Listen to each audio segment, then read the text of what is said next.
Hey everyone, we're going to be watching Crisol Fear of Idols. So it's Hello, I'm Louise Blaine. I'm the creative lead here at Blumhouse Games, and I'm joined by the director of Crisol Theatre of Idols, David Tornero. Hi David, I'm excited to go through some Crisol with you today. Hi Luis, I'm so excited to bring to the player another piece of Crisol, so let's do it.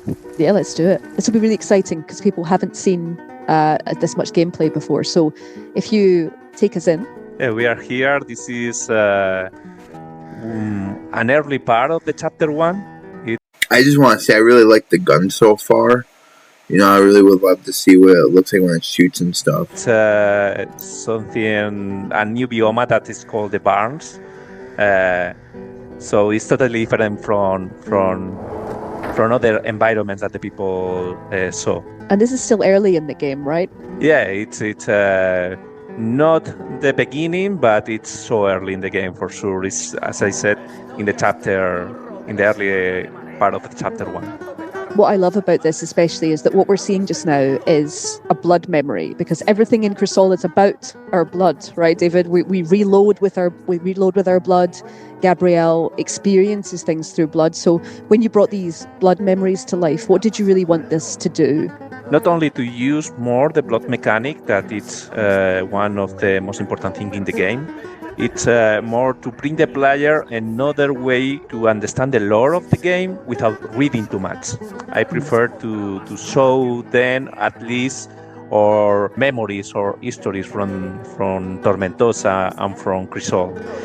So this is why we decide to use these blood memories instead of tons of documents that normally anybody read it. And what people also just saw is, as Gabrielle, you absorb the corpses around. So while you've got Plasmarine, which will give you life and will give you ammunition, you're also using the corpses around to kind of fill up your health. Yeah, it's something interesting. It's as you said, Gabriel needs to recover the blood because he used blood as ammo. So it's important to him to recover that blood that he lost in combat. And an interesting way to do it is that you can absorb the corpses that are scattered from around all the town, or you can pick these syringes full of blood if you don't want to recover your blood in that specific moment. Now, I think this is where people have seen the Astyados before, but I never get tired of hearing about them. Can you tell me a little bit about the kind of history of these for you and why they're so scary? These statues are typical from the Spanish folklore, the Catholic in specific, because normally here in Spain we use this technique to represent some religious icons. And of course, they are so terrifying, not only in the game, in the real version, are not so pleasant to see it. They are so scary, and this is when I see it. These statues, when I imagine that one as an enemy.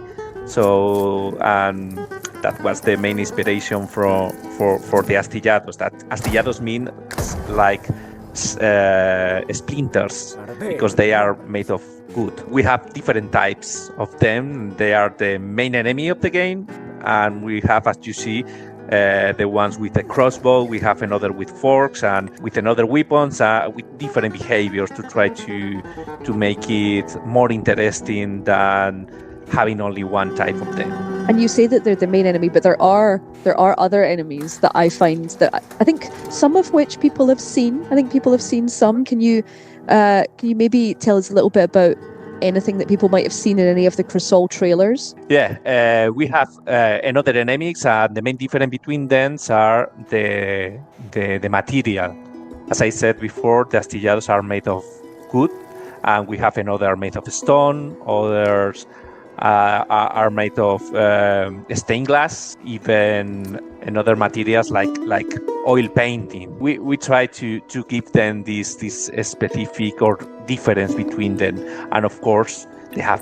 I think it's really cool with the blood and everything, but I also just want to mention the music kind of reminds me of The Last of Us a little bit. So yeah, Totally different behaviors between them. Some can fly, some are so tanky that can crush you in one hit.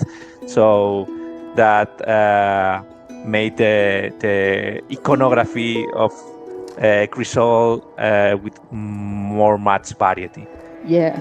And I think what's cool about especially the Astiados, you're saying that the splinters and wood, is the fact that when people we all love to shoot heads in games, right? We all love to shoot heads, but if you shoot the head off the Astiados, the body just keeps coming, which I think is one of my favorite things. Or if you shoot the legs, then the rest of the body keeps coming. So they are relentless when it comes to attacking you. But I think one thing I also wanted to point out is there's lots of. We're in the barns. It's not quite. Yes, there's a way in and a way out, but you really wanted to make sure that there's always lots to find, didn't you? There's always different directions to go. You can always keep finding additional collectibles, right?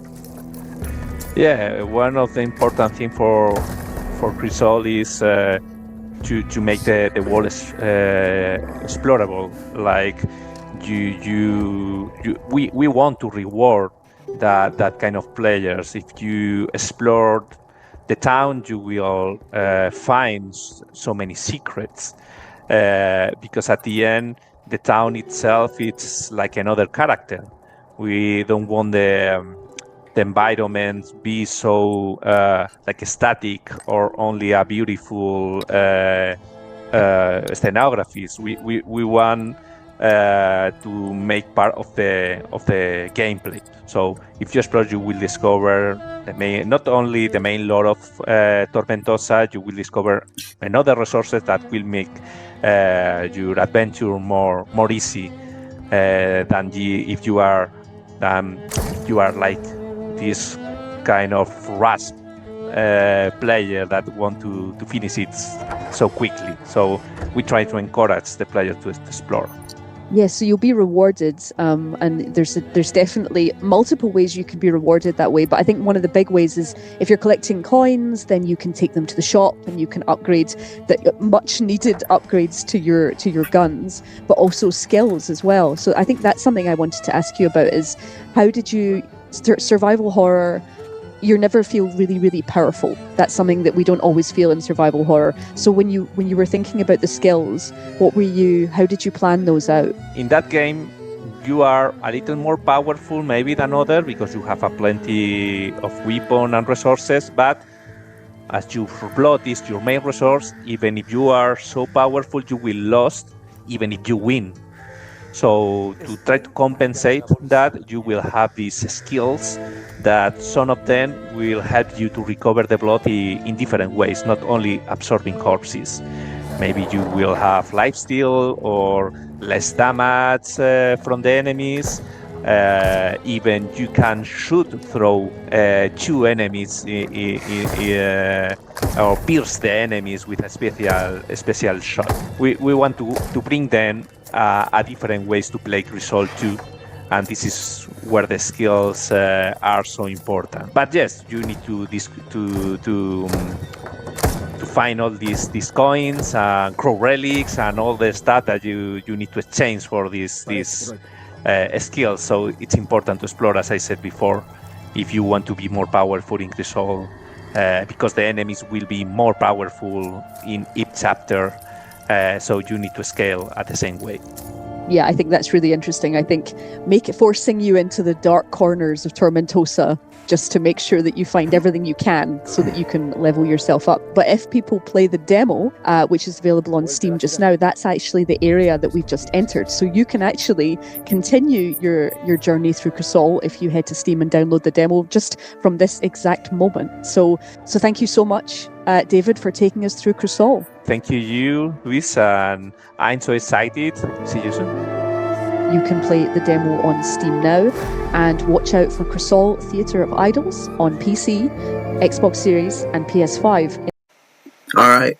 That's pretty interesting. I'm actually kind of excited for it. You know, it's different. It's very twisting. I like that it uses blood and all that, like, you know, in bullets and in your lifespan. But yeah, let me know what you think in the comments down below. Like, comment, share, subscribe. Check out the video in the description. Check out my socials as well.